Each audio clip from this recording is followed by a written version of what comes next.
What is up, everybody? I am Scott Melker, and this is the Wolf of Wall Street's podcast. Today's guest is a Manhattan public defender running for the district attorney position that's up for grabs in 2021.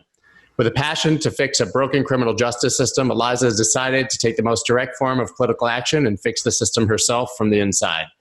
In addition to a successful career in public service, her resume includes 2 very impressive performances on American reality TV.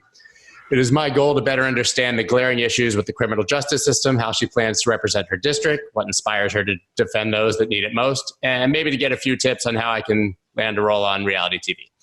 Eliza Orlins, it's a pleasure to have you on the show. Thank you so much. Oh, it's so great to be here. So before we get into the questions, once again, everyone, you're listening to the Wolf of Wall Street's podcast, where twice a week I talk to your favorite personalities from the worlds of Bitcoin, finance, trading, art, music, sports, and of course, politics. This show is powered by Blockworks Group, a media company with over 20 podcasts in their network. You can check them out at blockworksgroup.io. And you can check out everything me on my website at thewolfofwallstreets.io. That includes this podcast, plenty of educational content, newsletter, and everything else. So now that we're done with that, Eliza, I just got off the phone with Jeff Probst, and he told me he wants you back on Survivor. What do you say? You know, the timing's not great. You can't go off to an island for a month or two and forget about everything again. Not while I'm running for office. But yeah, it's funny that having been on reality TV show, like when I was 21 years old, I thought that would preclude me from ever running for office. You know, I thought that I was making a decision between ever being a candidate for political office and going on a reality TV show when I went on Survivor, over a decade and a half ago. And now here we are. Like, the world has changed a lot. Yeah, it's interesting. I don't think that people hold candidates as accountable for I won't say mistakes, but for what they do in their youth. I mean, if I ever wanted to run for office, I would have to delete every social media I've ever had for the last 20 years, certainly. But that's not on my radar for now. But it sounds like actually maybe you always had aspirations of public service. If you were already thinking about this, you were on Survivor in 2004 or something? Yep, exactly. It wasn't that I ever thought I would run for office, but my dad ran for Congress when I was 9, and Oh, wow. I got really engaged in politics from a super young age. So I always kind of had that passion for thinking about these issues and political campaigning and being engaged, but I never really anticipated running myself. So what was the path? I mean, obviously you touched on, you were 21 years old. You went on reality TV, which was like living the dream, especially back then, man. Like, I graduated college in 1999. My best friend was on Road Rules in 1997 and was like the biggest celebrity on the planet. Oh yeah, for sure. That was the really early days. Exactly. That's like really very OG reality TV. And Survivor started in, I think, 2000, and I watched the first season. I was in high school and I was like, oh, I love this. Like, I loved everything about it, like the competition and having to like build a society together and like coexist and but yet still vote people off, but then get those people to vote for you to win at the end. And so everything about the show really appealed to me, and it just seemed like such a challenge. And so watching the first season, I told my mom, I was like, oh, I'm going to be on that show. I'm going to be on that show one day. And she was like, of course you are, sweetheart. And now she tells people, be careful what you tell your kids because they believe you. Yeah, exactly. Well, it's good training for politics, certainly, being on a show like Survivor, I would say. So, that was 21 years old. Large gap between then and now. What have you been doing? Well, so the only thing I ever wanted to do was be a public defender. It was the reason I went to law school. It was the only job I applied for. And it was what I thought I would do with my entire life. I really had a passion for helping people and fighting against injustice. And it's so funny, in your introduction of me, you said our broken criminal justice system. And there's so many people who categorize it that way. But what I tell them is like, the system is actually not broken. It's working exactly as designed. The problem is the system is rigged. It's disenfranchising the very people it was designed to disenfranchise, which is Black and brown people, LGBTQIA folks, people with disabilities, those who are just everyday working Americans, people who are not powerful and not well connected. So it's not broken at all. It's exactly what it was supposed to be, which is actually just a much more like unfortunate, negative, and sort of depressing way to have to think about it, right? Right. But it's like, I think it's an important distinction to make, because to say that the system is broken and that I want to fix it, that indicates that at some point it was working in a way that did not just continue to disenfranchise already marginalized people. Wow. So then I'm going to jump right in and ask, because if you talk to people about Bitcoin, many people say the same thing about the financial system or the system as a whole, that it's rigged and that Bitcoin is either a silent protest or it's a means to opt out of that system. And I read, obviously, I believe in Forbes, well done, that you are accepting Bitcoin for donations to your campaign. Yes, I am. And I think it's really important that people recognize like that there are so many folks who maybe feel disenfranchised by our systems, or who feel disaffected or politically disengaged, who want to participate in political elections potentially, but really just haven't found a candidate who believes in these principles of inclusion and innovation. And that's what the kind of campaign we're running. So I kind of, connected with some Bitcoin folks, and we talked about how to do this in such a way that I can now accept cryptocurrency. And it's a pretty interesting path to be taking, but I do think it really makes for such an inclusive campaign, but also one that's like future looking. I mean, I obviously agree. I would say that probably everybody else listening agrees. But now, so you said that you'd had to talk to people about how that would actually look. And I find it's interesting because it's so difficult in this country to transact or use Bitcoin without, tremendous red tape and trying to figure out what the legalities are and what your tax implications would be and all of those things. Can you talk about, at least just superficially, what some of the challenges actually specifically were for saying, yes, I'm going to do this? Well, New York State has not made an official ruling on whether or not state candidates can accept cryptocurrency. So we are following the model of, what the FEC requires. And we've actually gone like above and beyond that. We're using identity verification where people have to upload, a driver's license or passport, because you have to be a green card holder or US citizen in order to donate to a political campaign. And so we are, going above and beyond what would be required in terms of compliance so that we are successful and are able to do this. But of course, there's some complication with regards to it, because it's just something that not that many people are out there doing. Yeah, absolutely. It's interesting. I always love to ask people when they're running for office. Another one of my best friends is the state attorney in Hillsborough County in Tampa. So I've seen sort of the process. He was just reelected last week. Like, I've seen the fundraising process and all, you're probably for campaign finance reform, I'm assuming, at least to some degree in politics as a whole, but you still have to get elected and operate within the system, raise money, and win an election, right? Yes. And I think there's so much work to be done in terms of campaign finance reform. I mean, my race specifically, and New York State races in general, are, let's say you wanted to give to, if you had wanted to donate to Joe Biden in the primary, an individual donor can give up to $2,800. Right. In my race for the primary, an individual donor can give up to $35,000. Wow. I mean, that's a massive amount of money. So, the incumbent and other people potentially can call 10 friends and say, oh, I need you to max out to me, and raise $350,000. It's just another way in which they maintain the status quo, that the powerful remain in power. And I'm a career public defender, so I'm doing this on donations that are $1, $3, $5, $25, but we're raising money from thousands and thousands of donors. So we've built like a really big grassroots movement. But the fact of the matter is, you need money to run for office. And so that's what we're up against. It's so interesting. For the first time, though, in the last, decade, I would say we've seen that grassroots fundraising be effective. I mean, thoughts on Bernie Sanders aside, everybody obviously has mixed views on it, or how his role is within the Democratic Party and what they may or may not have done to him. But the guy raised millions and millions of dollars from people giving $10. Absolutely. Right. Bernie Sanders, Elizabeth Warren, Alexandria Ocasio-Cortez have shown that grassroots movements are extremely powerful. Okay. So you've spent decades. Has it been decades as a public defender? How long have you been a public defender now? I started in 2009, so don't age me that much, you know. You've spent just over a decade as a public defender. How has that affected your life view? Are there specific cases that stand out that are just so glaringly upsetting, or that any person on either side of the aisle would look at it and say, this is just wrong, right? This isn't a political issue. Look at this case. Look at these things I've seen. This is why it needs to change. For sure. And I think, this is over a decade of stories of human beings, of thousands of people. I've represented over 3,000 people charged with crimes who couldn't afford to hire an attorney.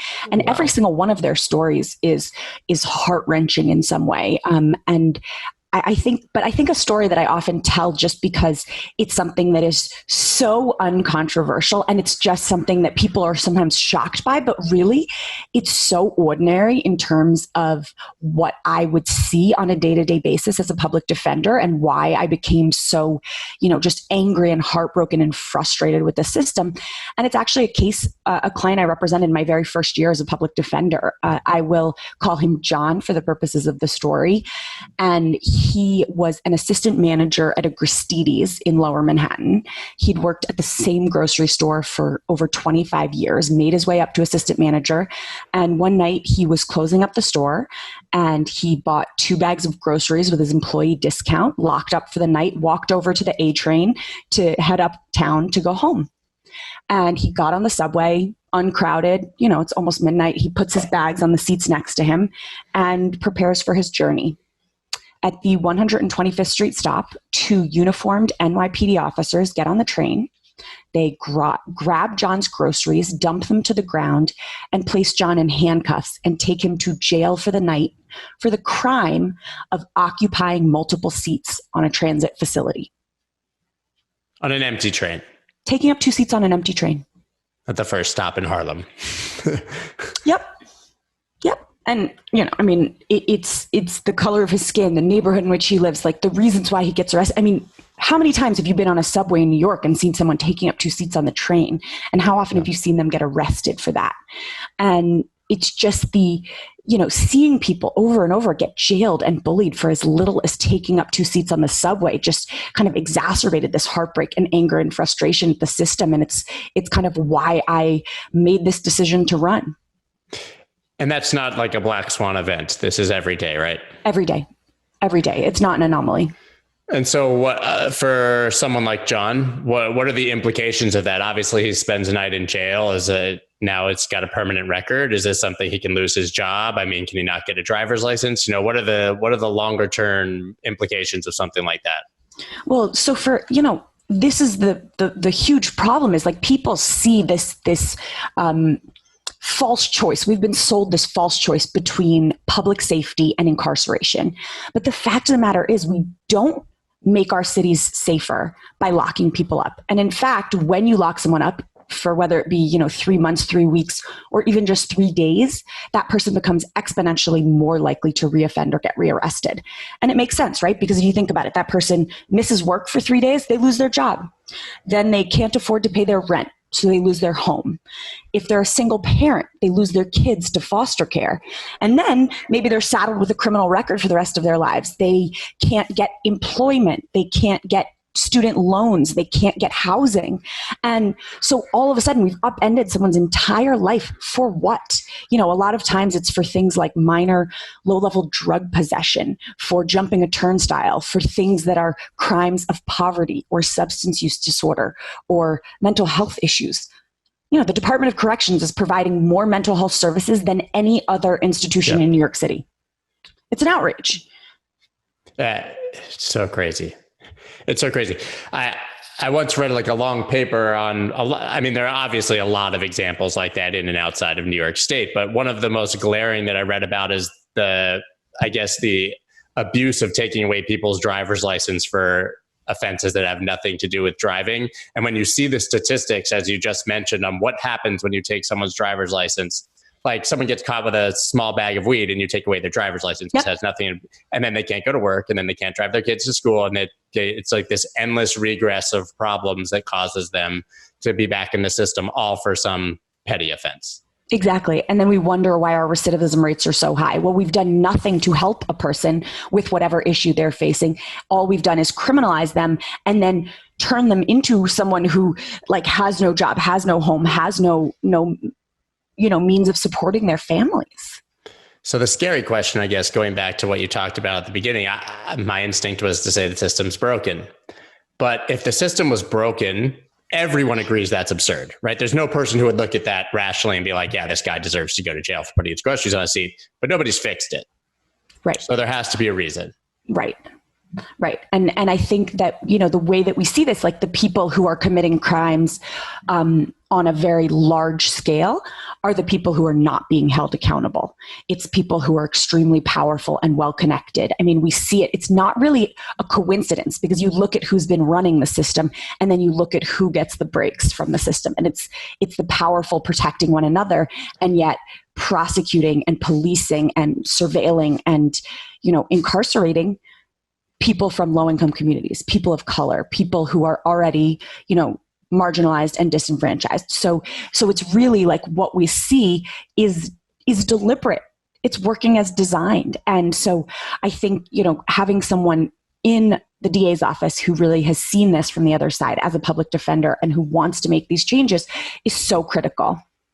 Can you talk about the job of the DA? I mean, for anyone who's listening and has no idea what you're actually running for, what does that job look like? What are the responsibilities and what change can you affect in that position? Yeah, so I often say that so many people don't even realize they elect their DA. So it's the most important elected official that you probably don't know.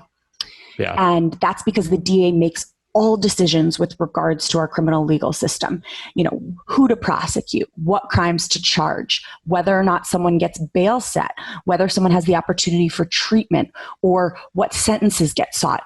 And it's just, they have an impact on millions of people's lives, because if you think about the fact that each individual person who's coming before the court is someone's mother or father or spouse or sibling or child, it makes it so much more real as opposed to the way in which the current DA operates, which is to just dehumanize people on every level. I mean, they call them by their case number. They call them felons, criminals, inmates, prisoners. It's just so dehumanizing. And so, meanwhile, I've stood next to thousands of people and I've seen the humanity in each and every person. And I've realized that so many of them are facing issues that need to be addressed that don't get solved by just locking people up. And so I think, this is why it will be such a real transformational change for me to be Manhattan District Attorney. So you're coming from the path of public defender. What was the path of the existing district attorney or other district attorneys? It seems like it makes sense for it to be a public defender because, as you said, they're not a number. You've stood next to every one of these people. You've seen them cry. You've heard every one of their stories. You probably know the names of a lot of their children. Mm-hmm. You actually get to know them as people. So what other path do people take to district attorney?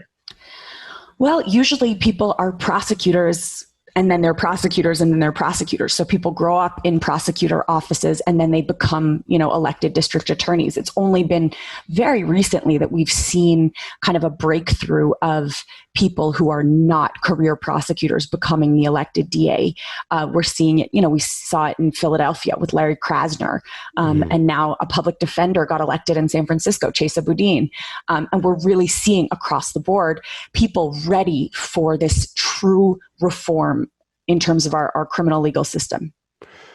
Why is an election like this politicized, and why is it, I guess, partisan if it seems like it should be a role that has no politics? Well, it's interesting. I guess when you say partisan, like that, I think of as being, Republican versus Democrat. But here in Manhattan, we tend to elect Democrats. We have, more than, I think, about 8 times the number of registered Democrats as Republicans. Right. And so this is a Democratic primary that I'm running in. And what I try to tell people is just because you live in a blue state or a blue city, it doesn't mean that the work is done. It doesn't mean that you don't need to be politically engaged. Like, not all Democrats are created equal. And I have a ton of bipartisan support, actually. I have people who are lifelong Republicans who are donating to and supporting my campaign, because I think that criminal justice reform is something that everyone can get on board with. I mean, it makes sense fiscally, for example. If you think about the fact that the taxpayers are the people who are being charged for this. So the district attorney stands up every day in court and says, on behalf of the people of the state of New York. So they are acting in your name if you're a taxpayer. And then they're using your money to incarcerate people. It costs $975 a night to put someone on Rikers Island. And that is, I mean, that's like the Four Seasons. I was going to say, you could put someone up in a really nice hotel. You could pay for housing for them for a month. You could pay for, potentially way more. It's like, if you think about the way in which that money could be used, I mean, we're spending hundreds of thousands of dollars a year per individual person that we are locking up. And then that person is recidivating because we're doing nothing to help get them back on their feet, or we're doing nothing to address the substance use disorder they're facing or the mental health issues they're facing. And so it's really like this system of injustice. I don't even like calling it a justice system, because it's so unjust. It's cruel. It's inhumane. And we're not doing anything to make our city safer, to elevate all people, to figure out how to address the needs of the human beings who live here. And so it's like a big change that I'm trying to bring. So that begs the question, where does that $995 a night go? Corrections officers, we have a whole prison industrial complex. If you think about even people say, oh, we should abolish for-profit prisons, but for-profit prisons, that doesn't even address the issue. That's such right. A small percentage. I think it's like 8% of national incarceration is in private prisons. It's this whole prison industrial complex where people are profiting off of the incarceration of human beings. And, it should be the opposite. These same tools that are being used to lock people up, all this money should be used to help people. And we need a DA who understands that and who wants to make those changes. And I think that really what we've seen, and the data kind of bears this out, is that reducing our incarcerated population and public safety goes hand in hand. And as the number of people who are locked up has decreased, then crime has also decreased. Which, so logical, but I guess there's people who don't want to see it. You would think. So it sounds like, from what you're saying, that we've talked somewhat extensively about the issues facing the at-risk populations, the poor people and of various races. That's half the problem, as you're saying. The other half is that the real criminals, the white-collar criminals, or the people who can afford to beat the system are not being prosecuted, right? Mm-hmm. Exactly. And, it's so... When you really think about the fact that I have clients who routinely get prosecuted for things like stealing a pint of ice cream from CVS or stealing a Snickers bar from CVS, these are things that are worth $2 to $5. And yet there are people out there who are committing wage theft to the tune of tens of millions, hundreds of millions of dollars, and stealing from their employees. And those are not the people who are getting prosecuted. That is not justice.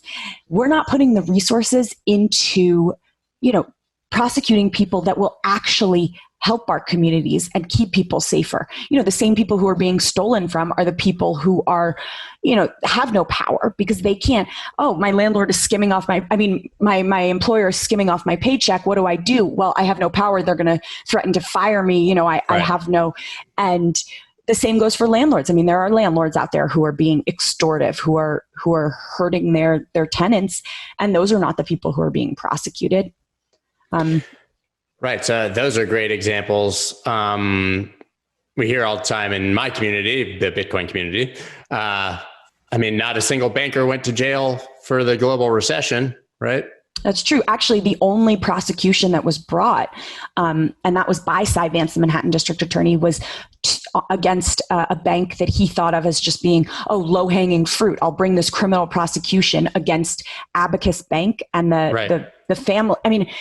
a Chinese family who was running this family bank who had, no one had defaulted. I mean, it was just a completely outrageous targeted prosecution, and didn't go after any of the big banks, didn't go after anyone who really was perpetrating harm, and yet made this family spend $10 million of their own money to defend themselves, and finally, thankfully, got acquitted. But it was just this, it was a pretty racist prosecution as well. I mean, that was just a whole horrible thing. I don't know if you've seen the documentary on it. I have. Is that that's the current district attorney? That's the one and the same. Cy Vance.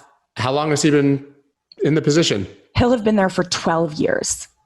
How long do you think that someone should be in a position like this? I mean, I guess it's against your better interest to say not too long if but. Well, I think it certainly takes time to see real change, but the problem is, in my lifetime, there have only been 2 people who've held the position. Cy Vance will have been there for 12 years. His predecessor, Robert Morgenthau, was there for 36 years. And 4 white men have held the position in the last century, and only ever white men have held the position. So no woman has ever been Manhattan District Attorney. I will be the first. And I think that, it's really important to have someone who comes from a different background, who thinks about these issues of injustice in a different way, and who will hold those who are powerful accountable. Sick of paying ridiculous fees to trade crypto? It's time you try Voyager. It's hands down my favorite place to buy and trade crypto, and it's a 100% commission free. Voyager gives you easy access to more than 40 top crypto assets, and you can instantly transfer cash from your bank account so you never miss a trading opportunity. Even better, you can now automatically earn interest on your crypto holdings. Currently, they're offering 6.5% interest on Bitcoin and 9.5% on USDC. Yes, you heard that correctly, 9.5% interest. And there's no limits or lockups, which means your funds always stay liquid. Find out why so many people are making the switch to Voyager. Visit investvoyager.com or search for Voyager on the iTunes or Google Play Store and get $25 in free Bitcoin when you use the promo code SCOTT25. That's SCOTT25. I want to take a moment to talk about our sponsor, Electroneum, and their amazing new platform, Anytask.com, a place where freelancers can finally be paid for their work without needing a bank. Freelancers match directly with potential clients and receive ETN as payment. Even better, ETN can be spent in over 2,000 physical and online locations worldwide. A lot of companies talk the talk of mainstream adoption, but Electroneum is truly walking the walk. They're banking the unbanked worldwide and offering opportunity to those who lack access to the resources that many of us take for granted. In the next few months, they're also adding more in-app purchases, including local food and supplies, paid TV, gaming, gift cards, and much more. If you'd like to learn more, head on over to electroneum.com. That's ELECTRONEUM.com. Seems very un-New York-like to never have had a minority or a woman in a position like that. I mean, it's par for the course for the country. I mean, we just saw Kamala Harris become vice president, and she knocked off like 7 boxes at once for things that had never happened in the vice presidency. But people think of New York City as you said, I mean, it's very democratic. It's very liberal. Mm-hmm. So why haven't we seen that trickle down to positions like the district attorney? All boys club? Yeah, it has been. It really has been. And it's been really hard to break through. I think that, it's having these very powerful people who have had powerful families who've, come up through. I mean, Cy Vance Sr. was Secretary of State under Jimmy Carter. So he came from, came from a very powerful dad. And I think it's very interesting to see how people are talking about changing those things, to electing people who have come from, really being on the front lines of fighting injustice, and instead of just perpetuating this culture of like lock them up, throw away the key when it comes to poor people and people of color, and yet protect the rich and powerful. Cy Vance is also the person who didn't prosecute Harvey Weinstein for 6 years, despite having recorded evidence of him having committed sexual assault. He argued for leniency for Jeffrey Epstein. He didn't prosecute the Trumps for their shady real estate dealings. gave a sweetheart deal to Dr. Robert Haddon, the Columbia University doctor who sexually assaulted a number of his, well, it turns out probably hundreds of his pregnant patients, including Andrew Yang's wife, Evelyn. And this is just someone who has just had the priorities completely wrong for our criminal legal system and has really squandered credibility and undermined the integrity and trust in that office. What were the arguments for those decisions? I mean, it's so ridiculous. It's so irrational. I mean, how it seems indefensible rationally. So how did he defend it? He has made a series of statements, either, oh, well, with the Jeffrey Epstein thing, somebody else made that decision. He didn't know that they were arguing for leniency, which is, I think unlikely. And a lot of, disavowing responsibility. So how do we keep communities safer? Obviously the recidivism increases, you send them to jail. It's this endless cycle of more violence, more crime. How do we reinstill trust in the system, make communities safer? Is that possible? Is it already so broken? It's very disillusioning to hear these stories, obviously. I know. But I actually, listen, somebody the other day called me. They were like, Eliza, you are a relentless optimist. And I think that that's such a good description because I don't think that optimism comes naturally. I don't think I'm like Pollyanna about anything, but I do think I wake up every day and I am filled with hope that we can make these changes, which is what enables me to just continue fighting every single day to see these changes happen, because I do think it's possible. It's totally possible. Like, we can think about things like decriminalizing poverty, prosecute things that are crimes of poverty, stop prosecuting things that are crimes of substance use disorder, make sure people have the treatment that they need, the help that they need, the resources that they need. We can end cash bail so people aren't sitting in jail based on a crime that they haven't even been convicted of. I mean, we say that you are innocent until proven guilty in this country, and that is only true if you can afford to buy your freedom. Right. The majority of people who are sitting in our jails right now are people who are there, not yet convicted of a crime, just accused of a crime, but they can't afford to pay their bail. And so they sit in jail and wait to fight their case. But we know that when people sit in jail, they lose their homes, jobs, children.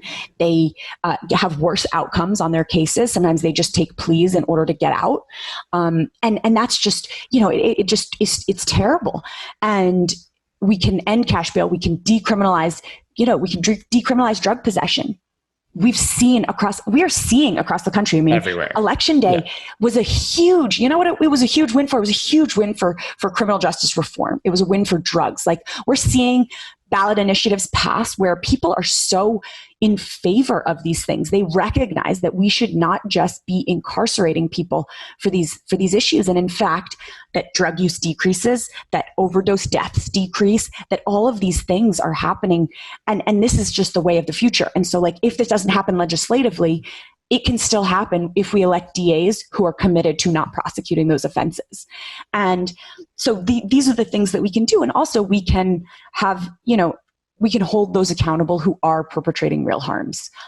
And I think accountability is not just all, the people that we talked about, the landlords and bosses and powerful people committing sexual assault. It's also holding the police accountable. And Can you talk a bit more about that? Yeah, we have seen the real issues with regards to the police that have really come to the forefront this year, like been put in the spotlight. And I mean, these are things that I've been shouting about for over a decade, but really everyone is starting to recognize what a huge problem this is. And this is because they've just operated with a culture of complete impunity. They have not been held accountable, and they know they will not be held accountable because of the people who sit in these district attorney offices. And so having someone who is committed to holding the police accountable, and not just for the abuses we see on the street, the brutalization and harassment and assaults, but also for this culture of like false arrests and perjury that as a public defender I saw. I mean, police officers coming in, do you swear to tell the truth, the whole truth, and nothing but the truth? I do. And then getting on the stand or getting before a grand jury and lying under oath. And there's no accountability for that. And so the Manhattan District Attorney has been complicit in allowing these cops to continue doing what they've always done. And that needs to end. So it would be the DA's office that would decide whether to prosecute or how strongly to prosecute police officers Absolutely. who are brought up on. Wow. So that's a huge, and even in all of the materials I did on background, I never really read about that part of it. And that maybe that's a hard thing to discuss, but that seems like an absolutely massive responsibility, because that would be a huge institutional change, but also extremely daring on the part of a DA to attempt to change that. No, you're not kidding. And I think daring is a good word, because I think that there is so much fear when it comes to that, because the police are so powerful and they've operated in this way, and they've shown such a massive amount of hostility to even the most minor of reforms or accountability, that the idea of having a DA who is truly going to be fearless in prosecuting them and holding them accountable is something that would be a huge, huge, huge change. It's a good thing you've been on TV, because this sounds like the makings of any TV show that has ever existed about cops and lawyers, like Law and Order in real life, for any of these. But I mean, it's very brave, I think, to try to take on that system, because you know how much pushback you'll get. I'm sure threats and all kinds of all the trappings that come with it. It's interesting, my family is from New York City. My on both sides, they were immigrants from Eastern Europe, and so I would always visit my great grandparents in the 80s, when it was really like the height of the crack boom and graffiti on the trains, and this you cross the street when you see anyone walking the other way, and East Village guys with machine guns. Like, I literally remember this stuff as kids, because my parents would take us sort of to see it, because they were very liberal, and they had grown up in New York City, and they wanted to show it to us. So then you had sort of the Giuliani era, right, where he quote unquote cleaned up the city, cleaned up Times Square, got the paint off the trains. But it seems like a lot of that, what people viewed as cleanup, has probably led to these abusive policies now. Is that accurate? Yeah, I mean, certainly a lot of the quote cleanup has really been what we think of as like broken windows policing, and that being that we have truly criminalized, people for existing. That's how we came, to arrest people like my client John, who we talked about earlier, like for taking up 2 seats on the train. Because, if someone's taking up 2 seats on the train, there's someone who is going to commit a robbery down the road. And that's just not true. The data has really not borne that out. Like, it's just a complete falsehood that, someone who's taking up 2 seats on the train or jumping a turnstile is going to go on to commit, robberies or assaults or rapes or murders later down the road. It's simply not true. And in fact, what we know is that like 95% of all violent crime is committed by 5% of people. And right. So, we should be focusing resources on addressing, those serious crimes, but it shouldn't be at the expense of just locking up and millions of people over the years who are just trying to live their lives and survive. Sounds like the movie Minority Report, where, they tell in advance who's going to commit a crime and arrest you before you do it. With the precogs. Yeah, it's crazy. I love that movie. Yeah, but it's not reality. But that's what it sounds like. If you get them now, then they won't be able to commit a worse crime later. And I think a lot of it, at least in my recollection, was also about we're just going to put homeless people in jail so that people don't see homeless people on the street. We cleaned it up. They're not here. Right. But again, these are not people who are being locked up for any real length of time, even if we're locking them up. And so the fact that they're just being released again and again, and it's costing people more money to do that than it would to say, focus that money on beds for people. I mean, right now, it's so difficult. They have this unit called the Alternative to Incarceration Unit. And Cy Vance did a huge press conference and press release and, look at us, we created this unit that is the Alternative to Incarceration Unit, and we're going to give people the treatment they need. But it's really just in name only, because what happens is it's it's the rare case that you can actually get into the ATI unit. It's like you have to go through this whole process, jump through a million hoops, do a million interviews, provide every medical record the person's ever had, all these things. And then at the end, the DA's office is like, no, this person isn't worthy of treatment. Treatment should be the default, not the anomaly. It should be like, we need to see people getting the help and treatment that they need, because if someone is having an issue with mental health, the idea that locking them up is going to help that in any way is, it's absurd.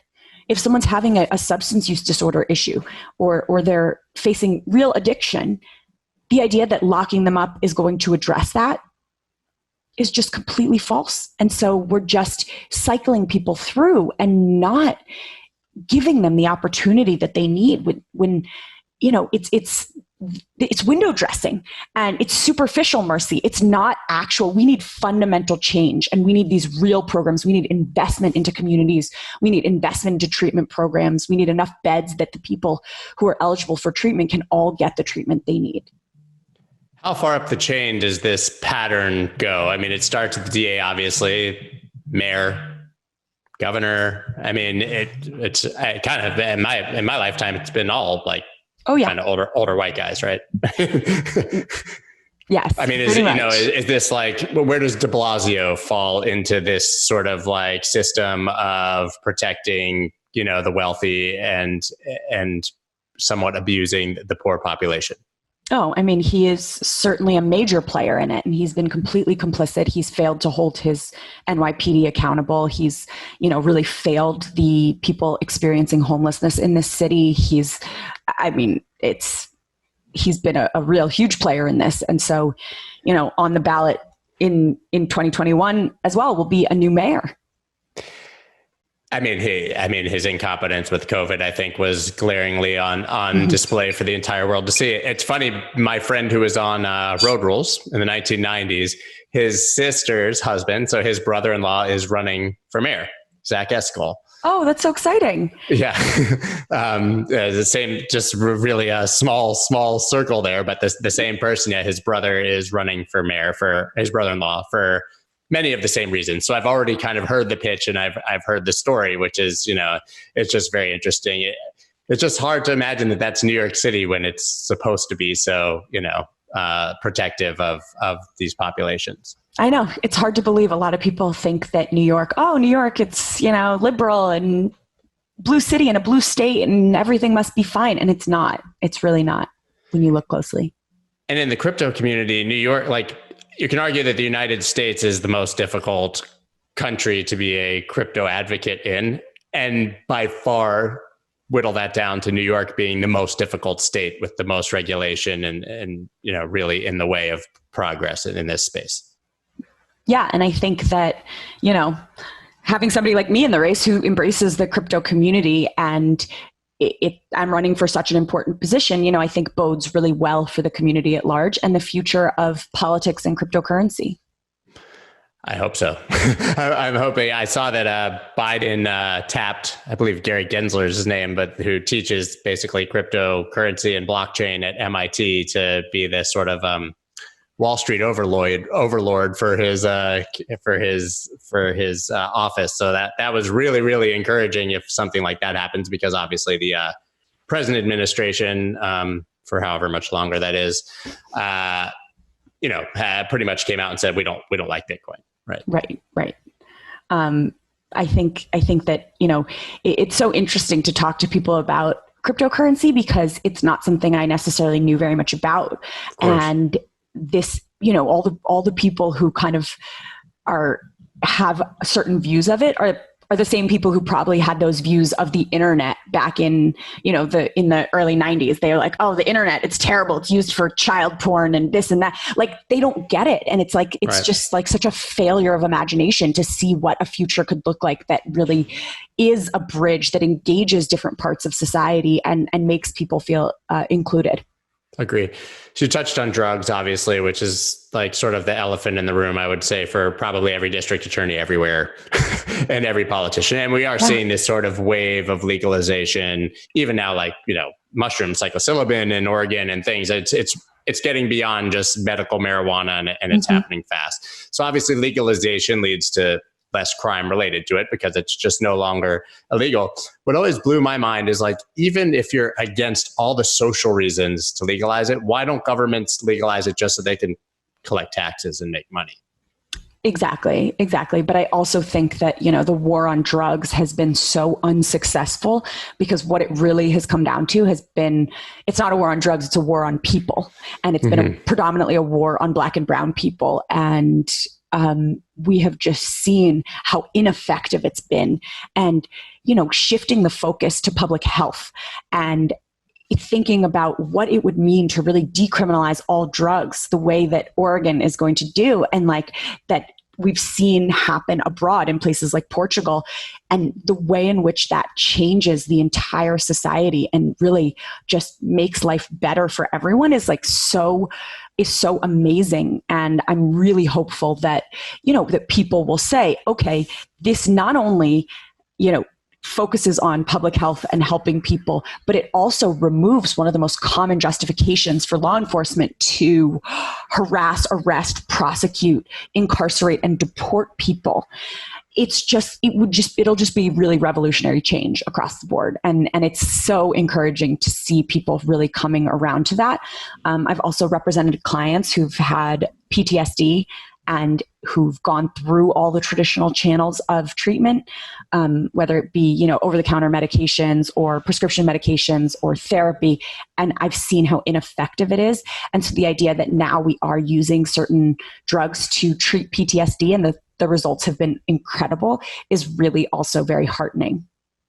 Yeah, guess what? Smoking weed really works for some people. Yeah. I don't see why that would be an issue. I'm obviously for, decriminalizing, legalizing drugs in general.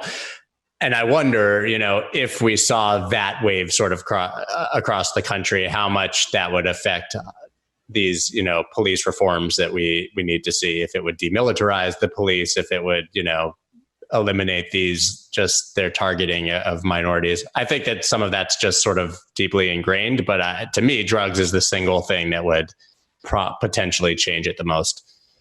Yeah, no, I mean, I completely agree, but I also think it should go even farther. I mean, if we think about like also decriminalizing sex work, for example, the way in which we've criminalized sex work has been something that has really just punished human beings for existing.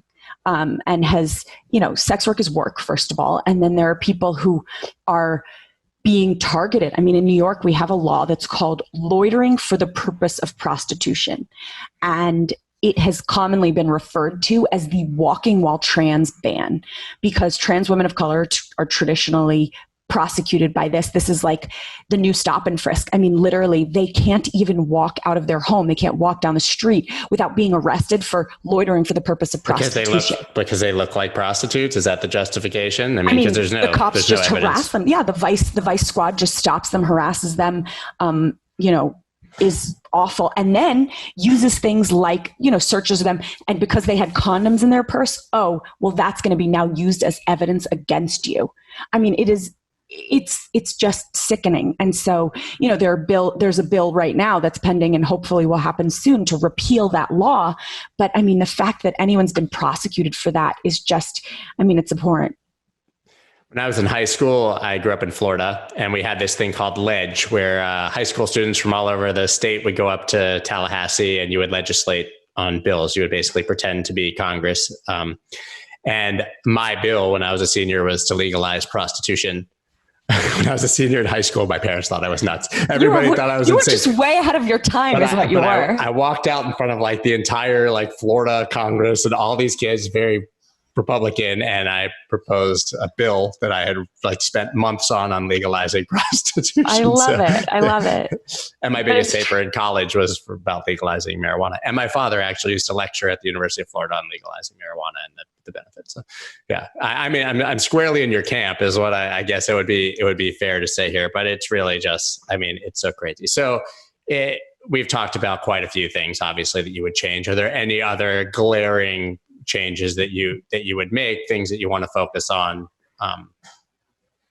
Well, so I think that because of the way the system has always operated, there is so much that we need to right the wrongs of. So, I think that it's so important to talk about creating a case review unit that not only addresses all of the wrongful convictions that have happened in the past, but also reviews some of the sentences that people are facing. We no longer have the death penalty here in New York, but we've sentenced people to death by incarceration. And recidivism rates for people over a certain age are virtually zero. And we could release our aging prison population.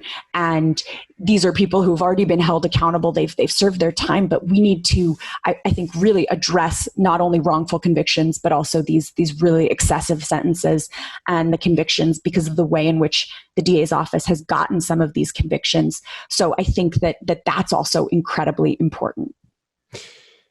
What is the process now for evaluating the potential for a wrongful conviction? Because obviously there's thousands of people sitting in jail who are innocent.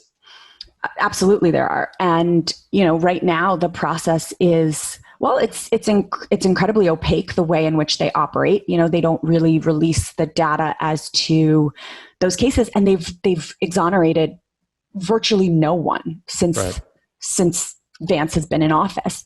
And I think, there are so many people, even at the most conservative estimates, data scientists say that approximately most conservative 5% of people are innocent who've been convicted, who are sitting in prisons. And so that is, that's hundreds of thousands of people. And it's just wild. There are people who are sitting there with life without parole sentences. There are people who have de facto life sentences, who have all these criminal charges. We have people who were sentenced as teenagers, as children, who are spending the rest of their lives in jail or prison because of something they did in their youth. The way in which we've prosecuted children as adults is awful. I think we know that children's brains continue to develop until they're about 25 years old, and research supports their enhanced capacity for growth and rehabilitation. And yet in New York, up until very recently, we were like one of the last states to prosecute 16-year-olds, 15-year-olds as adults in criminal court, and given punishments to them that preclude the opportunity for redemption. It was almost unfair to call me an adult at 25 with my maturity level. But you think back, all of us did so many stupid things as kids, even if they were harmless, jumping this fence and running, and any of those things, if we were, I guess, of the wrong color or in the wrong city, could have chased us the rest of our lives. 100%. I have so many friends who made mistakes when they were young, but were given the benefit of the doubt because of their, who their parents were, the color of their skin, or the neighborhood that they were in, or the way in which their family handled it. The cops weren't over policing their neighborhoods, and so they were able to address it within their school or within their family. And meanwhile, in Black and brown communities, cops are in school every day. So school disciplinary issues that should be addressed within the school are instead addressed by the police, and people are arrested. Yeah, it makes no sense. When I went to the University of Pennsylvania, we always used to joke that because UPenn had its own police force that was part of the Philadelphia Police Department, and their sole job was to protect the students from the community. For better or for worse. But it was very clear that a student would get away with anything, but anyone who walked on campus that wasn't a student better watch out, basically. And this was in the late 90s in West Philadelphia. So yeah, well, yeah, I guess it's par for the course. So how do people contribute, support you? Where do we find you, and track your race?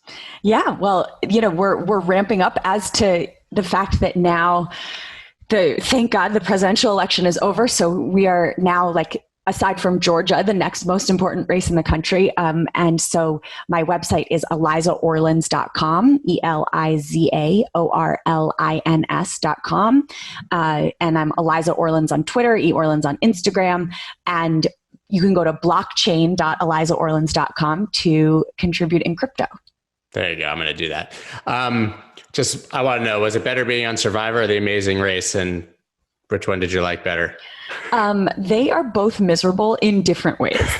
I wouldn't call either of them like fun in the classic sense of the word. I think, Survivor is like sustained misery where like, the minute Jeff Probst says, all right, ready, go, you're just on. And 24 hours a day, the cameras are on you. You're just suffering. You're constantly paranoid. Oh, are those people over there talking? Are those people over there talking? How are we going to eat today? Like it just the constant, it's just a constant, but it's maybe like operating here. An Amazing Race, it's like, okay, this leg starts, ready, go. And it's like misery, misery, misery. And then it's like, you get on a flight and they turn off the cameras and you're like, okay, I'm on a 12-hour flight to Tokyo. Like, what now? And everyone's like, I don't know, go to sleep. And I'm like, go to sleep? But we're in the middle of the Amazing Race. And they're like, yeah, but nothing's going to happen. We have 12 hours on an airplane, like go to sleep and go ask the flight attendant if you can have extra food. And I was like, this is so weird. You're just like off. So it's like the back and forth is like it's like very miserable and then like pause and then very miserable. And it's kind of like more of an up and down. Has like the notoriety from those shows helped more in your career? Because you touched on it at the beginning, you were like, I'm never going to run for office. I guess everybody's seen me. And the other question I always love to ask people who are on reality TV, I think I asked Chris Bukowski, who introduced us, like, did they portray the real you on TV, or is it like a caricature? I mean, reality TV editing is reality TV editing for a reason. I mean, they need to be able to tell a story. They want people to be engaged. So they certainly do take bits and pieces to make you into a character. But ultimately, those were the things that you said and the things that you did. And they have hundreds of hours of footage for every, 42-minute episode. So it's only going to be a portion of the actual events. But I think that being on reality TV, listen, it enabled me to have a national platform, which I've always used to advocate against injustice and speak out for the things that matter. And so I think people who followed me for the reality TV stayed for the rage against injustice. But it also prepared me for a lot for internet hate that I'm good going at trolls. Exactly. Dealing with trolls. I've been getting trolled on the internet for over a decade and a half. So I am well accustomed to the threats in my DMs.